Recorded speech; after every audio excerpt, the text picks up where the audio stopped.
and we won't have to cry no more.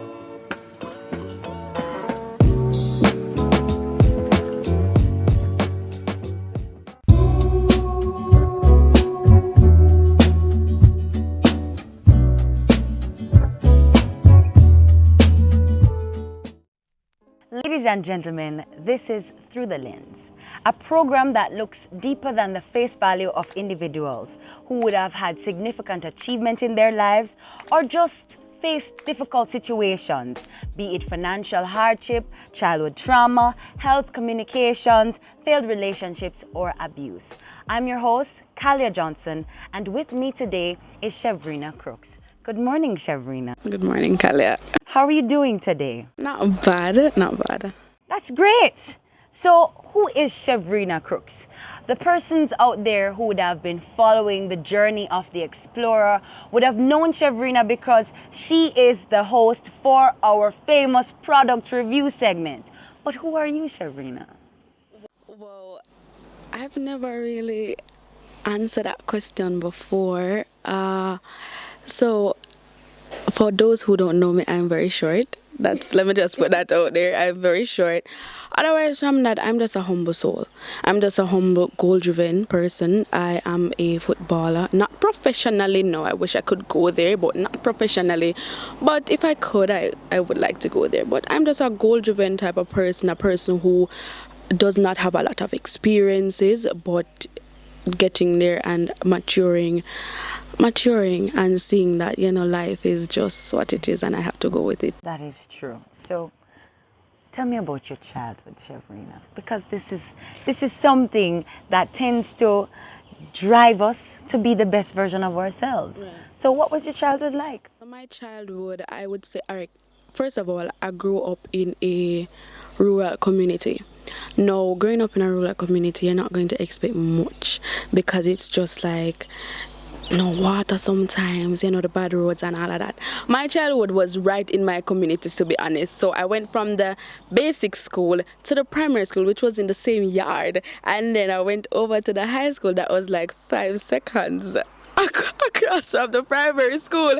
So my life was literally in that community and my church was right there. So that was my childhood. I didn't do much. It was just right there. No little experience. Even went to Montego Bay and lost. But that's a story for another day.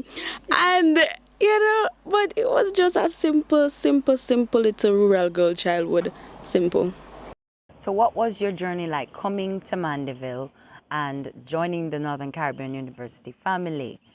Tell me about it. I wanted it, I really wanted it. Matter of fact, I did not want to come to NCU. I wanted to go to Kingston. I wanted to go to GC Foster. You want to go out there and spread your wings because, as I said, I am just this country girl. I have no experience outside of being in Hanover because that's where I come from. Now, coming up to Mandeville and seeing how, first of all, feeling the breeze. Yes, say, okay, you need to stay here because Hanover breeze is not like that. So you need to stay here in Mandeville and being around different people, being around a lot of new people, not the persons in my community, which were, I would say small-minded people who does not. I would say that they don't really have visions. So coming to Mandeville and seeing people with vision, that kind of drive me and say, okay, you need to have vision too. So you need to stay. You need to go to university and do what you can so you can follow your dream, which, tend to change over the time. But at this point, I'd like to be a sports journalist, and that's what I'm working on. So what are some of the challenges that you have faced since you've been here? So the first one is financial struggles. Now, if I should say, before coming to NCU, I did not know what I wanted to do with my life. So I don't know if that was a case where my mom, she did not plan that, or she did not even think that, okay, she's going to want to go to university at some point. So that wasn't planned, none at all. So I can remember, as I said, it's mom, so it's just always mom. I have my father, but it's just always mom. So I can remember I want to come to university, and as that Sunday I was prepared to come up and all of that. And then it was like, no, you're not coming. I packed the Saturday before, matter of fact, I went and tell everybody later. I said, goodbye, I am going to Mandeville. Me is going to university. And up there. No, just to the Sunday, everybody is telling me that my mom crying and say, you know, you can't go because she don't have the money. No, me bad. I cried because what else am I going to do? I had to cry because like you want to follow your dream, and all of my friends were going to the community college, so I know for a fact that okay, I'm one of the friends where me do all of this subject and make us sit in my yard and do what. So I was, upset and all of that. And I remember I got a job the Monday after hearing that I'm not going to go to school this Sunday, go to Mandeville. I got a job the Monday. When I got a job, in the week, a church staff man told me that, you go to school, so tell the boss that you're not coming back. So, but coming up here, I realized that you just need to start. That's true. You just need to start because I came up here, I work on campus. I'm a student worker, so I work on campus. I sign up for scholarships, and it has worked out. Look at me now, I'm in my 3rd year, and even though there are financial struggles here and there, I just realized that once you start, the process will be smooth. It's not going to be smooth sailing as how you'd want it to be, but it's going to be as smooth just once you start. Once you start. So you had said that it's just been your mom. Where's your dad in all of this? He's right there. I'm the only child for him, to be honest. He's right there, but I don't want to sound, I don't know how to put this, but some persons, they did not, I don't know if they had it in mind to have children or whatever, but me being the only child, I thought, yeah man, life would be a better rose. Being the only child, father not have to think about 5, 6, 7, 8, 9, 10 picking if in mine. So I thought that, yeah man, it would be good, but no, I don't know if he did not want to have any children, he did not want to get any children, as a matter of fact, but I mean, we work with it regardless. I don't have anything against him. He's right there, and I still talk to him regardless, but it's just always mom, and I really appreciate and love mom for what she did from I was small, from when I was younger until now, because she's still doing it and she's always there for me. So, big up the father same way, but it's just mom. That's true. Yeah. I mean, I can relate, I understand. So, what is one of those things that you'd like to tell youths out there? What is an encouragement you'd like to tell young people facing similar challenges? Because financial challenges are broad spread and a lot of people have it. Almost every university student has it, and persons who don't even start yet. Yeah, so what are some of the encouragements, or at least one that you'd give to somebody out there? One I'd give, and as I said before, to start. To start is important. Start, put your mind to it and say, I am going towards this, I'm going to get it, and I'm going to get it done. So just start first, and you can't leave out God in nothing. Everything that you do, you should involve God. As a matter of fact, you should pray. I know that as much as we're young, there's this thing that, sometimes you don't remember to pray. You don't remember to even sing. You don't remember if to read a Bible verse, sorry. That happened to me enough. But whenever I get the chance to pray, I do pray. Whenever I get the chance to have a good, proper devotion, I do it. Because I wouldn't be here if it wasn't for God. Right? I wouldn't be here. I wouldn't be here at school. I did not get all of that money on my own. I did not get that scholarship on my own. I prayed about it, and He was there and He saw me through. So all you need to do is start and involve God in everything that you're doing, and have faith. Have faith, believe that it's going to work out for you. Yeah, just pray and start. That's it. What empowers you as an individual? Empowers me? Whoa. Whoa. I've never even thought about that though. Something that empowers me. Besides the Bible, of course, struggles empower. I think struggles empower me, because you have to struggle in life to see what you can get out of it and see how far you're going. So I think struggles empowers me. I'm not going to say poverty, but struggles, cause I struggle to come up here. I struggle to do more than half of the things in my life. So, after seeing where struggle can put you, I believe that, struggle empowers me to further my goals and further my dreams to become who I want to be. So, yeah, struggles. I love that. I love that. And I hope persons out there watching, you can also be empowered through struggles, through trials, through tests. Shevreina has done it. She's almost done. And I know for a fact she can't wait to be finished. But ladies and gentlemen, this was Through the Lens. I'm your host, Khalia Jhonson. And with me is Shevreina Crooks. And we say goodbye for now.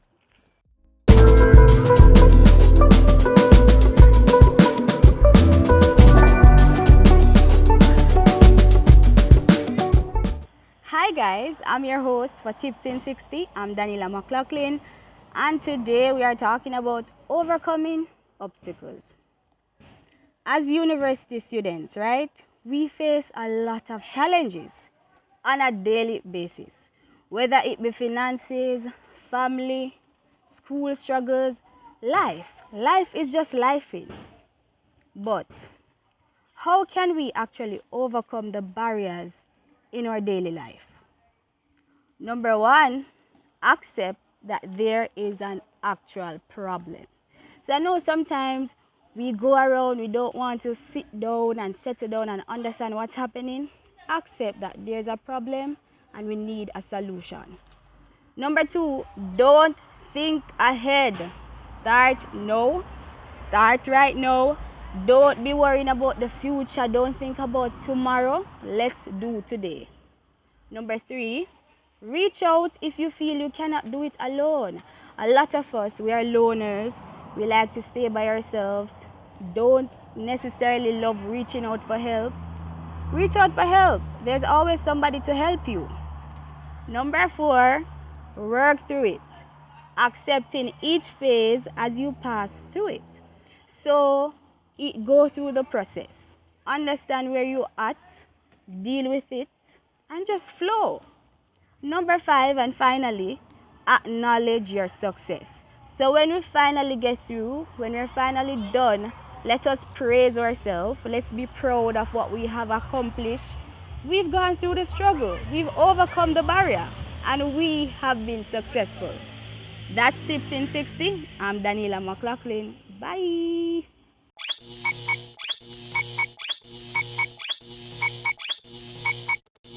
This is the Explorer, and you're here once more with Sheridon, and we are going on the road right now and ask a couple questions.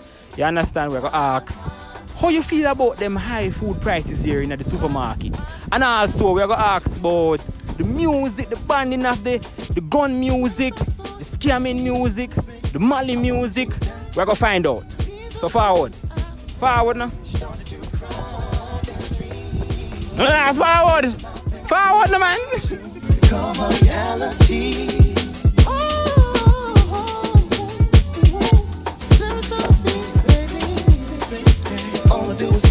Alright, so the first question is, what do you think about the rising prices in supermarkets, markets, you name it? What do you think about that? I think it's getting from bad to worse, right? And it's extreme because adults, our parents, have to be squeezing right now to stretch the dollar, and sometimes when you take up just a few items, it is so expensive, and then it doesn't even last for a week. So the next week now, you just have to be wondering what to do next, what to eat. How can I take care of my family and not run into bankruptcy? It's outrageous. I cannot stand it. I just went into the supermarket with the intention of spending only $200 on 2 snacks for my journey. And if you know the price it came up to $227. Suppose I didn't have $27. And I think our economy can do better. Amidst all that is happening, the food does not have to be that overpriced, because they need to think of persons whose income aren't being raised or living. We've been living with this for years, and it can't be that, all right, the food prices increase, but wages aren't increasing as well. And we have other expenses. Consider those of us with children. I have none, but those who have children, as well as university students will have expenses, so it can't be that to eat something, we have to be sacrificing another need. All right, so how do you feel about the hiking prices in the supermarkets? Boy, I feel really bad about it. Because before, we could have gone to the supermarket and buy a bread for $150. It gone 1 week, it gone to $190. The next week, it gone to $220. Then it gone up and up and up and up and more up. You understand? So the prices are gone too sky high right now. So it's unreasonable. Unreasonable, because you could have spent $5,000 in a grocery store last month. You can't spend that no more. You can only spend like $3,000. So it affects you as a person? What? All right. As an entrepreneur, it affects me in lots of ways. Okay. All right. So how do you feel about the rise in prices in supermarkets? Well, the rising prices that we see going on is related to the global problems that we are having. Right. The problem in Ukraine and the difficulties the United States of America is having. So you find it's a reaction to all of that. There is this new ban on, music like scamming music and the Molly music and stuff like that to help to reduce crime, right? What do you think about that? Well, that not go reduce crime. No time. No, none at all. None at all. The Molly thing now that can go. You understand? The scamming thing that can go too, but you can't stop the youth them from scam, because at the end of the day now, them have access to the internet and all of those things, so you can't really stop it. And that don't have nothing to do with crime. The only thing we have to do with crime is that a lot of these kids are uneducated. From you can't give them kids them education and the route to educate and the tools, Jamaica will be a better. And if me would run Jamaica, really every local youth from age 11-year-old, military school.